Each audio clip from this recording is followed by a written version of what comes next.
হচ্ছে আমরা প্রথম নম্বরে কালেমা, দ্বিতীয় নম্বরে নামাজ, তৃতীয় নম্বরে হচ্ছে রোজা, তারপরে জাকাত, তারপরে হজ। জাকাত বিষয়ে ইনশাআল্লাহ আলোচনা হবে আজকে। দু চারটা মশলা আমরা অনেকে হয়তো অবগত রয়েছি যে আমাদের উপরে জাকাত খরচ কি খরচ নয়। দেখা যাচ্ছে আমাদের উপরে জাকাত খরচ, কিন্তু অথচ আমরা এমনভাবে আছি যেন জাকাত খরচই নয়। এটা জানতে হবে কার উপরে জাকাত খরচ।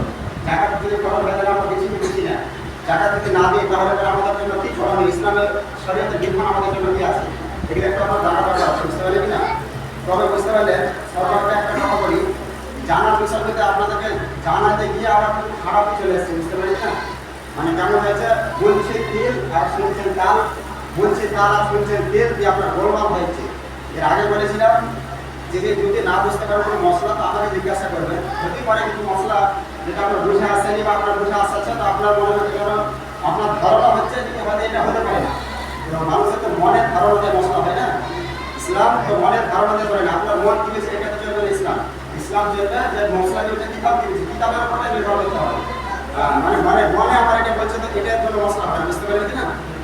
কথা হলো মশলা আগে বুঝতে হবে, ভালো করে বুঝতে না পারলে পরে ইমাম সাহেবকে জিজ্ঞাসা করতে হবে এই মশলাটা বললে এটা একটু কেমন ভাবে হতে পারে। যেমন গত সপ্তাহে বা তার আগে সপ্তাহে বলেছিলাম যে যদি কোনো ব্যক্তি আপনার রমজান মাসে, প্রথমত রমজান মাসে যখন রমজান মাস আপনার আস্তন্ত নবীর যুগে নবী থাকাকালীন আপনার রমজান মাসে স্ত্রী সহবাসটা দিনের বেলা ছিল অবস্থা হারাম হওয়া, রাত্রের বেলা তো হারাম ছিল। স্ত্রী সহবাসটা স্ত্রীর সঙ্গে মিলন করা রাত্রের বেলা তো হারাম ছিল। তো রাসূল আকরাম সাল্লাল্লাহু আলাইহি ওয়াসাল্লাম সাহাবী তিনি আপনার রাত্রিবেলা স্ত্রীর সঙ্গে বললেন, তখন দেখেন যে আমার সাহাবীর যদি এরকম আমল হয়, সাহাবী যদি নিজের এরকম ভাবে নিজের অস্তিত্বকে ভুলে যায়, তাহলে আমার সাধারণ উম্মতের কি হবে? এই কারণে রাসূলুল্লাহ বলেন যে না, দিনের বেলাতে রোজা অবস্থাতে হচ্ছে স্ত্রীর সহবাস হারাম, রাত্রের বেলাতে তোমাদের জন্য গাইড করে। বুঝতে পারলেন? এবার কথা হলো যে স্ত্রী সহবাস ধরো বা নাইট স্পট হলো, এটা আমার হলো আপনার কোন কারণে শরীরে নাপাক হলো, তাহলে রাত্রিবেলাতে আপনি ধরালেন যদি চেতন হলেন না, জাগ্রত হতে পারলেন না, এমন একটা সময়ে স্ত্রী সহবাসটা ঢুকিয়ে দিয়েছেন। তারপরে আপনার মসজিদ সাহেব আমরা বলেছেন হয়তো 5 মিনিট টাইম আছে, আপনারা তাড়াতাড়ি করে ইফতার ইসরায়েলি করবেন, করে না শীঘ্রই সেহরি করবেন, আমাদের 5 মিনিট টাইম আছে। এই 5 মিনিটে আপনি গোসল করবেন না আগে সেহরি করবেন? আগে গোসল করার সেহরি করবেন। গোসল করা হচ্ছে আমাদের জন্য ফরজ, আর সেহরি করা এটা মুস্তাহাব। আপনার হচ্ছে যে সেহরি না করলে রোজা রাখা একটু মুশকিল হবে, রোজা রাখা হচ্ছে ফরজ। তাহলে আপনার জন্য করণীয়টা কি? করণীয়টা হচ্ছে মশলা এটা বলছে যে বিবেক বলছে যে না নানা অবস্থাতে খাওয়া হচ্ছে হারাম, নাকি নানা অবস্থায় খাওয়া হচ্ছে হারাম। বিবেক বলছে নানা অবস্থা কিভাবে খাওয়া হচ্ছে? মশলা বলছে যেহেতু ওইখানে আপনার অসুবিধার সময়টা সংকীর্ণ সময়টা একটু অল্প, তো গোসল করতে গেলে সেহেরি ছুটে যাবে। এই কারণে আপনি কি করবেন, ওই নাপাক অবস্থাতে আপনি গোসলটা সময় করে দিলেন, 2 মিনিটের এমন করে দিলেন, দিয়ে আপনি সেহেরিটা করালেন। সেহেরি করে দেওয়ার পর আবার গোসল করেন। কিসের জন্য? নাপাক অবস্থাতে সেহেরি করবেন না, কিন্তু সেহেরিটা আপনি কখন করছেন? কিসের কারণে নাপাক অবস্থাতে করছেন? এই কারণে হচ্ছে যে আপনার কাছে সময় নাই। ইসলামের মধ্যে অনেক কিছু ছাড় আছে, ইসলামে বুঝতে হবে যে আপনার কাছে সময় নাই বোঝায়। এর আপনি যদি বলেন যে স্ত্রী সহবাস করে আছে, তাহলে কেমন করে চেতন পাবে না, কে না চেতন পাবে না? এই না যদি চেতন পেয়েই যায় তাহলে পরে তো আপনার গোসলই করবে, দেখি না? যদি 1 ঘন্টা আগে চেতন পাই, 2 ঘন্টা আগে চেতন পাই, বা সঙ্গে সঙ্গে গোসল করে তাহলে গোসলই করে নিলে যখন চেতন পাবে জাগ্রত হতে পারবে না, আমার সময়টা হচ্ছে এটা মশলা। এটা মশলা লাগিয়ে গেলে স্ত্রী সহবাস করলো এবং স্ত্রী সহবাস করে গোসল করবে না, আগে সেহেরি করে নিলে গোসল করবে। এটা কোনো মশলা নয়, বুঝতে হবে ভালো হবে যে আপনার জন্য এই মশলাটা হচ্ছে নাপাক অবস্থায় খাওয়ার জন্য মশলা হচ্ছে। এই কারণে আপনার সময় যদি না থাকে, কারণ সেহেরি সময় শেষে খাওয়া দাওয়া আর করা যাবে না, সময় না থাকার কারণে হচ্ছে মশলা। তাই বলে সময় আছে বলে মশলা পরিবেশে করা নিয়ে এটা বুঝতে পারবেন না, বুঝতে হবে। এবার বলবেন যদি তাহলে না আমাদের খাওয়া যেভাবে গাই হচ্ছে আমার বুদ্ধি এটা কাজ করছে না, আপনার বুদ্ধি কাজ করছে, শরীয়তে এরকম বহু মশলা আছে যে আপনার বুদ্ধি কাজ করবে না, মশলা দিকে দেখতে হবে। যেমন হচ্ছে যে মহিলাদের যদি শরীর নাপাক হয়, পিরিয়ড হয়, মেন্স হয়, এক্ষেত্রে আপনার বলা হয়েছে যে রোজা এরা কি করবে, ছাড়ে দেবে, রোজা করবে না। নামাজ হচ্ছে তার জন্য মাস, রোজা ছাড়ে দেবে, কিন্তু রোজা কি করতে হবে, পরবর্তীতে কাজা করতে হবে, কাজা রোজা কাজা করতে হবে। নামাজ যদি ছাড়ে দেবে তাহলে নামাজের কাজা করতে হবে কি হবে না? পিরিয়ড অবস্থায় মেন্স অবস্থায় মহিলাদের জন্য নামাজ তো পড়বে না, পড়া তেলাওয়াত করবে না, এবং রোজা রাখবে না। রোজা রাখবে না কিন্তু শরীয়ত বলছে যে রোজা রাখবে না, কিন্তু পরবর্তীতে রোজা কাজা করবে। নামাজ যে পড়বে নামাজে কি হবে, নমাজ হচ্ছে যে আপনার ওর জন্য আপনার আর কাজা করতে হবে, নমাজটা মাফি। মহিলাদের নামাজি অবস্থায় নমাজটা মাফ। এবার কথা আপনার বুদ্ধি এবং খাটা লিখে দিন। যদি বুদ্ধি খাটাতে যান তাহলে নামাজ উত্তম ইবাদত না রোজা উত্তম ইবাদত? নামাজ উত্তম ইবাদত না রোজা উত্তম ইবাদত? নামাজ আগে না রোজা আগে? উত্তম ইবাদত বলতে এটা জানেন না? নামাজ আগে। নামাজ উত্তম ইবাদত, আফজালুল ইবাদত হচ্ছে কি নামাজ। নামাজ হচ্ছে সবচেয়ে উত্তম ইবাদত, তাই না?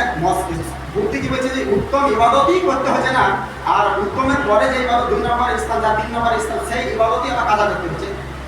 হিসাবটা কি না, যে যেটা আগে যেটা আল্লাহ দরবারে বেশি পছন্দের, আল্লাহর পছন্দের ইবাদত হচ্ছে নামাজ। নামাজ হচ্ছে আল্লাহ দরবারে বেশি পছন্দের ইবাদত।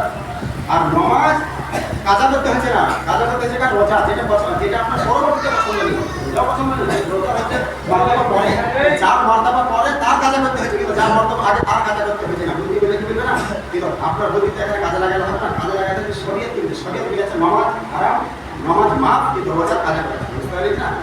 বুদ্ধি আপনার কাজে যেটা কি করে হতে পারে না হতে পারে, মশলা যেটা আছে সেটা আপনাকে বুঝতে হবে যে কারণের জন্য, কারণ বশতের জন্য আপনার জন্য হচ্ছে আপনাকে এটা ছাড় রয়েছে। বুঝতে পারলেন না? উঁচু ওযু করলে উঁচু করার পর নামাজ পড়তে হয়, উঁচু না করে নামাজ পড়া হয়। উঁচু করে নামাজ পড়তে হয়, উঁচু না করে নামাজ পড়া হয়। কিভাবে হয়? তায়াম্মুম করে। তাহলে আপনি তায়াম্মুম করে উঁচু করলে মাত্র নামাজ পড়ে আপনি ফেরকে খাড়াতে কিভাবে হতে পারে এটা? নামাজ উঁচু না করলে পরে কিভাবে হতে পারে নামাজ? উঁচু না করলে নামাজ হতে তায়াম্মুম করার পরে, তায়াম্মুম করার মাধ্যমে এইরকম কিছু আপনার বহুত এরকম আপনার আছে যেটা আপনার ধারণার বাইরে, যেটা আপনাকে বুঝতে হয়। মশলা যে এটা কি বলেছে, কিসের কারণে বলেছে। স্ত্রী সবার সরকার যদি সময় থাকে অবশ্যই গোসল করে সেহরি করবেন। আর আমরা গোসল করে সেহরি করি, শরীর নাপা ফেলে, তাই না? সবাই গোসল করে সেহরি করি। আমরা সবাই গোসল করে পাকি অবস্থাতে পাক সাফ সুতরা হয়ে গোসল করে সেহরি করি। এবার আপনাদের জানা থাকতে হবে যে যদি কোনোদিন এরকম ব্যতিক্রম হয়ে যায় যে আপনি এমন একটা সময়তে জাগ্রত হলেন যেখানে সেহরি করার সময় নাই, হতে পারে কি হতে পারে না? হতে পারে কি হতে পারে না? হতে পারে। হওয়ার তো কোনো ব্যতিক্রমের তো কোনো নাই, অপশন নাই, ব্যতিক্রম হতেই পারে। তখন আপনাদের জনসাধারণ জানা থাকতে হবে যে এমন এসে বিনা চলো যে এই অবস্থাতে আমাকে আগে সেহরি করে নিতে হবে, তারপরে গোসলটা করবো। বুঝতে পারবেন মশলা? আর কিছু বলার আছে এটাতে? এই মশলার উপরে কিছু বলার আছে? মশলা আপনাদেরকে যেভাবে ক্লাসিক্যাল আলোচনা করা হয়, যেভাবে আপনার কারোর হাতে যেভাবে আলোচনা করে সেভাবে কিন্তু আপনাদের সঙ্গে মশলা করি। এবার মশলা বুঝতে অসুবিধা হতে পারে, আমরা ছাত্রকে পড়াই, ছাত্রদের অসুবিধা হয়, কিন্তু তারা পরবর্তীতে প্রশ্ন করে আমাকেই, তাই বলে সমালোচনা করে না, চায়ের দোকানে গিয়ে সমালোচনা নদী খানা দিয়ে দেয়। নদী খানা দিলে সমালোচনার আগে আপনার সমাধান হবে, সমাধান করে দিতে পারে না। আমাদের জিজ্ঞাসা হবে বলেছে এটা বলে এটা কিভাবে হতে পারে, আমার কাছে উত্তর দেন। আমি যদি না বলতে না পারি, বুঝাতে না পারি, তখন আপনি অন্য কারোর কাছে দ্বারস্থ হন। যেখানে আমি আছি অপশনে, সেখানে আপনার দ্বিতীয় অপশন কোনো প্রয়োজন নাই। বুঝতে পারলেন? মশলা যেটা বলবো, হাদিস যেটা বলবো, পড়া থেকে যেটা বলবো, বুঝতে পারলে আলহামদুলিল্লাহ। যদি না বুঝতে পারেন আমাকে পুনরায় রিটার্ন করেন। সবসময় 24 ঘন্টা আপনাদের খিদমতে নিয়ে যেতে আসে মুসলমান। তাই কেউ বিভ্রান্ত হবেন না, অপরকে বিভ্রান্ত করবেন না। আকিদাত সহকারে মশলাটা ভালো করে শুনবেন। বুঝতে পারলেন কিনা? আকিদাত সহকারে যদি না শুনেন তাহলে পরে আপনার কিন্তু ওই স্কুলে একটা ছাত্রর মতন ভালো হয়ে যায়। বুঝতে পারলেন কিনা? এক মাস্টার এক ছাত্রকে পড়াচ্ছে, একটা পুরো ক্লাস রুমে একটা ছাত্রকে পড়াচ্ছে, সব ছাত্র আপনার শুনছেন, একটা ছাত্র জানলার বাড়িতে আপনার ওই ইন্দুর বুঝতে পারেন গর্ভতে ঘুরছে, মাটি দিচ্ছে, এটা আমরা দেখছি। মাথা পড়াতে পড়াতে ছাত্রকে আচার করে দিয়ে আবার তোমরা বুঝতে পারলি না, তোমাদের মাথায় ঢুকলো হয়েছে স্যার মাথা ঢুকেছে, লাস্টে এখনো বাকি আছে। মানে মাস্টারের দিকে খেয়াল না, ওই ইন্দুর ঘুরছে ওই দিকে খেয়াল। বুঝতে পারেন না? মানে ক্লাসে আছে তো ক্লাসের দিকে আর খেয়াল নাই, ওই বাইরে জানলার বাইরে দেখছে যে ইন্দুর ঢুকা বাড়া হচ্ছে। তো মাস্টার যেমন বলেছে কি বুঝতে পারলি না, বলছে স্যার মাথায় ঢুকাচ্ছে, তো বলছে মাথা ঢুকাচ্ছে কিন্তু এখনো লাস্ট বাকি আছে। বুঝতে পারলেন না? মানে এই মাস্টারের কথার উপরে খেয়াল নাই। তো এইরকম মাস্টারের কথার উপরে যদি খেয়াল না থাকে, মৌলবীর কথার উপরে যদি খেয়াল না থাকে, আর আকিদাত সহকারে যদি না বুঝে, তো এইরকম বুঝায় পাবে। বুঝতে পারলেন? মানে মাথা ঢুকতে গ্যাস ঢুকতে মুসলমান আল্লাহ তৌফিক দান করুন যে আপনারা মশলা বুঝবেন এবং বোঝানোর আমি যথেষ্ট চেষ্টা করি। বুঝবেন আপনার জিজ্ঞাসা করবেন। তবে হচ্ছে আপনার জাকাতের বর্ণনা। জাকাত শব্দের অবধানের অর্থ হচ্ছে, জাকাত মানে হচ্ছে যে পরিশুদ্ধ করা। জাকাত মানে জাকাতের অবধানের অর্থ হচ্ছে পরিশুদ্ধ করা। পারিভাষিক অর্থ হচ্ছে একটা মুসলমান মুমিন আতের বাড়ি সে সহিবে মাল হওয়ার পরে সেই ব্যক্তি তার অর্থ সমূহ থেকে কিছু অর্থ করে মিসকিন ফকিরকে দান করে তাকে কিছু সম্পদের মালিক বানিয়ে দেওয়া, এটা জাকাতের অর্থ। জাকাতের জন্য কোরআনের আয়াতে আল্লাহ তাআলা বহু আয়াত আপনি বলেছেন, আকিমুস সালাত ওয়া আতুজ যাকাত, নামাজ কায়েম করো এবং যাকাত প্রদান করো। যাকাত আমাদের উপরে সকলের উপরে ফরজ নয়। নামাজ যেমন সকলের উপরে ফরজ নয়, যখন একটা সময় আসবে, সময় বয়স বুঝবে, তখন কেমন নামাজ ফরজ। এরকম জাকাতেরও কিন্তু আপনার কি আছে, কিছু শর্ত রয়েছে। সকলের উপরে জাকাত ফরজ নয়। কার কার উপরে জাকাত ফরজ? ডিটেলসে মশলার ভিতরে আপনার অনেক সময় লেগে যাবে আপনার।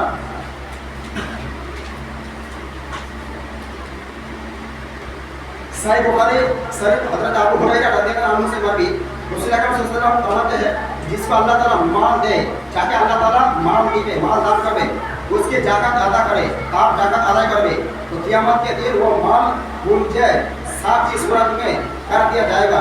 तो क़यामत के मैदान में कोई जाकात का अपना की होगा, जिसके सर पर 2 चिट्ठियां होगी, चार पर दूना अपना की होगा दाग थकबे, वो सब उसके गले में 2 बनाकर डाल दिया जाएगा। फिर उसकी मछली पकड़ेगा और कहे मेरा तेरा माल हो, मैं तेरा फंसा ना हूँ।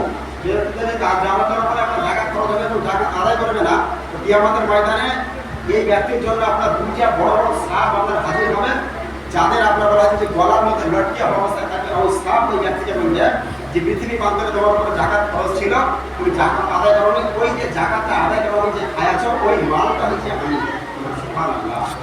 জাকাতের আপনার বহু মশলা রয়েছে। জাকাত খরচ সকলের উপর হয় না, আল্লাহ তাআলা তাকে মাল দান করে, যার মাল আছে তার উপরে জাকাত খরচ হয়।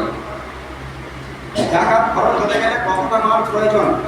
জাকাত খরচ হতে গেলে শরীয়তের ভাষায় 52.5 তোলা চাঁদি, 7.5 তোলা সোনা প্রয়োজন। 7.5 তোলা এই তোলাটা হচ্ছে ভরি, আর তোলার মধ্যে একটু ডিফারেন্স আছে।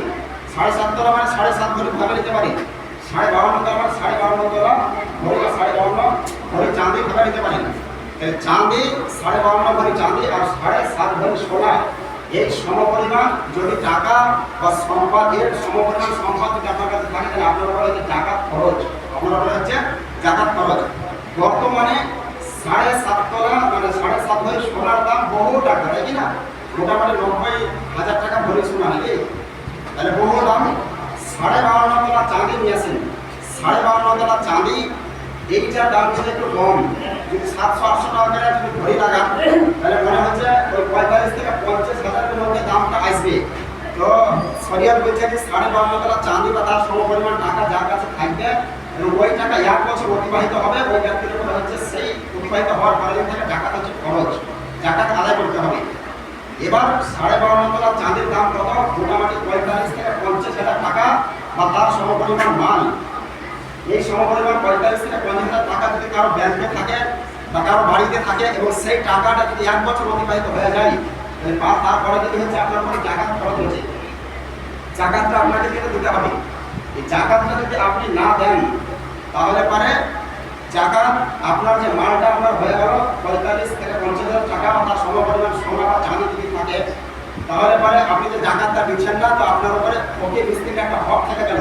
বলা হচ্ছে হকুল্লাহ আর হকুল ইবাদ, আল্লাহর হক আর বান্দার হক। আল্লাহর হকে যদি কেউ কমতি হয় আল্লাহ ক্ষমা করে দেবে, বান্দার হকে যদি কমতি হয়ে যায় আল্লাহ বলবে যে ওই বান্দা যতক্ষণ ক্ষমা তোমাকে করবে ততক্ষণ ক্ষমা পাবার। সুবহানাল্লাহ। তাহলে আপনার অ্যাকাউন্টে বা বাড়িতে যদি 45 থেকে 50,000 টাকা যদি থাকে বা তার পরিমাণ সোনা বা চাঁদি যদি থাকে তাহলে আপনার আমার উপরে কিন্তু জাকাত খরচ হয়েছে। এবার এই জাকাতটা খরচ হওয়ার পরে যদি আমরা জাকাত না দিই তাহলে আমরা ফকির ও মিসকিনের হক কিন্তু আমরা মানছি, ফকির এবং মিসকিনের হকটা আমরা হস্তান্তর দিতে পারছি, মানে তাদের হক আমরা দিচ্ছি না, তাদের হকটা আমরা কাছে এখন নয়।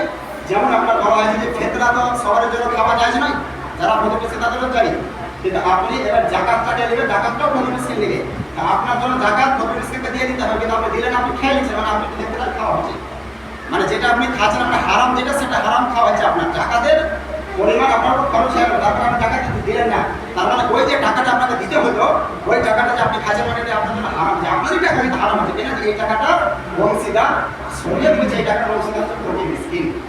তাহলে এই সমপরিমাণ টাকা যদি হয় তাহলে কতটা পরিমাণ জাকাত দিতে হবে? তো বলছে আপনার যত টাকা হবে তার 2.5% বের করে দিতে হবে। কারো কাছে যদি 1 লাখ টাকা 1 লাখের 2.5% যত হবে, কারো কাছে 50,000 থেকে 50,000 2.5% যত হবে, 70,000 থেকে 70,000 2.5% যত হবে, তত সময় পরিমাণ টাকা আপনাকে দিতে হবে।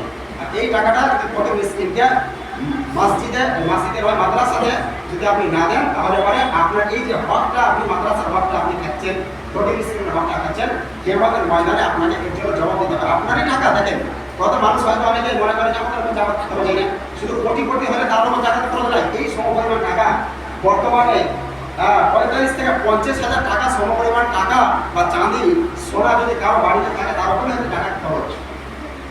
তাহলে এই টাকা কার কার বাড়িতে আছে আর কার কার বাড়িতে যাবে এটা হিসাব করে চলাফেরা করেন।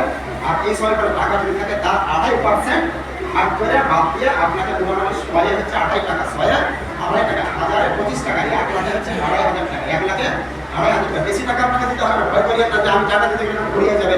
আর টাকা দিতে গেলে পড়াবে না, বরঞ্চ হাদিস রাসূল বলছে যে কোনো ব্যক্তি যদি জাকাত দান করে, জাকাত দান করার কারণে ওই ব্যক্তির জাকাত যেহেতু দিল তার কারণে মালে আল্লাহ তাআলা আরো বরকত দান করবে, মানে আপনার বরকত ফেলে দেবে, আল্লাহ তাআলা আপনার মালে বরকত দেবে। এবং বলা হয়েছে যে আপনার যে টাকা যে আপনি জাকাত দিচ্ছেন না, এই টাকার মধ্যে আপনার কি হয়ে যায়, নাপাকি টাকা, হারাম টাকা মিশে গেছে। জাকাত দিলে আপনার ওই হারামটা পরিশুদ্ধ হয়ে যায়, মানে নিছকা টাকা হয়ে যাবে, সেটা আপনার সুন্দরভাবে হালাল টাকা হয়ে যাবে।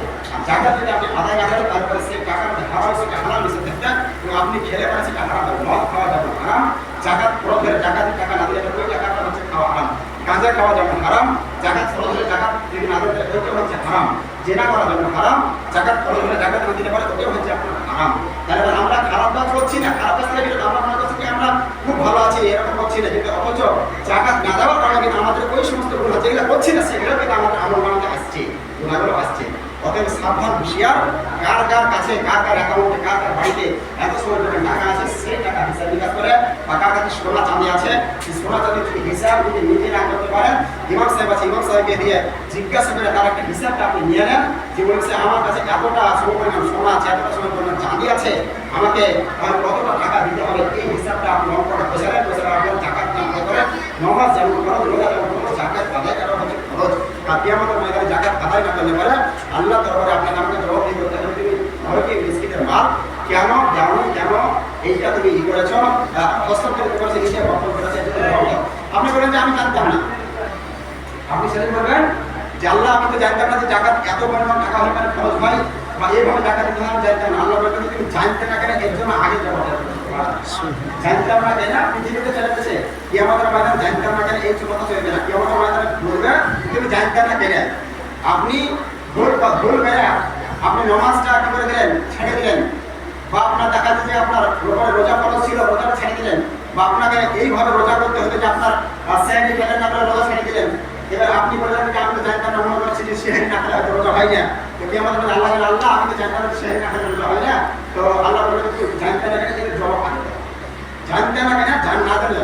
আর জন্য বলা হয়েছে যে আলিমু ফরজাতুন কুল্লি মুসলিম ওয়া মুসলিমা, ইলম শিক্ষা, ইলম অর্জন করা হচ্ছে প্রত্যেকটা মুসলমান ধর্মের ক্ষেত্রে আইন, সকলের জন্য এই শিক্ষা ফরজ আইন, কিন্তু সকলের জন্য ফরজ আইন, সকলের জন্য শিক্ষা লাভ করা সম্ভব নয়, কিন্তু শিক্ষাটা আমরা শিখতে পারি, জানতে পারি, আমরা কারোর মাধ্যমে শিখতে পারি, বুঝতে পারি কিনা।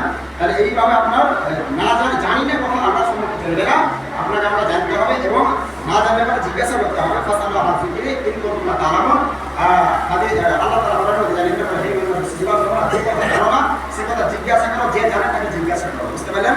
ওদের জিজ্ঞাসা করতে হবে। আচ্ছা, 7.5 ভরি সোনা কথা যদি বাড়িতে না থাকে তাহলে ওই ব্যক্তির বাড়িতে ধরেন যে আপনার 3 ভরি সোনা আছে, 3 ভরি সোনা আছে, তাহলে 7.5 ভরি সোনা ধরে খরচ হবে। 3 ভরি সোনা বা 2 ভরি সোনা আছে, তারপরে 2 ভরি সোনা আছে বা কিছু চাঁদি আছে, এই দুটোকে মিলিয়ে যদি 12.5 টাকা চাঁদি মানে 45 থেকে 50,000 টাকা চাঁদির পরিমাণ টাকা হয়ে যায়, ওই ব্যক্তির উপর আছে টাকা খরচ, বুঝতে পারলেন। এটা মনে করবেন যে আমার কাছে 1 ভরি সোনা আছে, টাকা খরচ হবে না, আমার কাছে 2 ভরি সোনা আছে, 7.5 ভরি সোনা আছে, টাকা খরচ হবে, এটা নয়। মানে হচ্ছে 1 ভরি যদি সোনা থাকে আর কিছু টাকা থাকে এবং কিছু চাঁদি থাকে, তাহলে সব মিলিয়ে যদি আপনার 12.5 টাকা মানে 12.5 ভরি চাঁদির পরিমাণ যদি টাকা গচ্ছিত হয়ে যায় তাহলে আপনার উপরে খরচ। কিন্তু যদি টাকা না থাকে এবং চাঁদিও না থাকে, যদি 1 ভরি সোনা থাকে, 2 ভরি সোনা থাকে, মানে 7 ভরি যদি সোনা থাকে আর যদি চাঁদি বা অন্য টাকা যদি না থাকে খরচ হবে না, বুঝতে পারলেন। মশলাকে নিলাম, যদি 7 ভরি সোনা থাকে কত ভরি খরচ হবে, 7.5 ভরি খরচ হবে, ঠিক আছে। তাহলে আপনার কাছে 7 ভরি সোনা আছে কিন্তু চাঁদি 1 ভরিও নাই, টাকা 1000 টাকাও নাই, কিছু না, শুধু 7 ভরি সোনা আছে, তাহলে খরচ হচ্ছে না। কেন? 7.5 ভরি পুঁজছে না, 7.5 ভরি পুঁজবে, তারপরে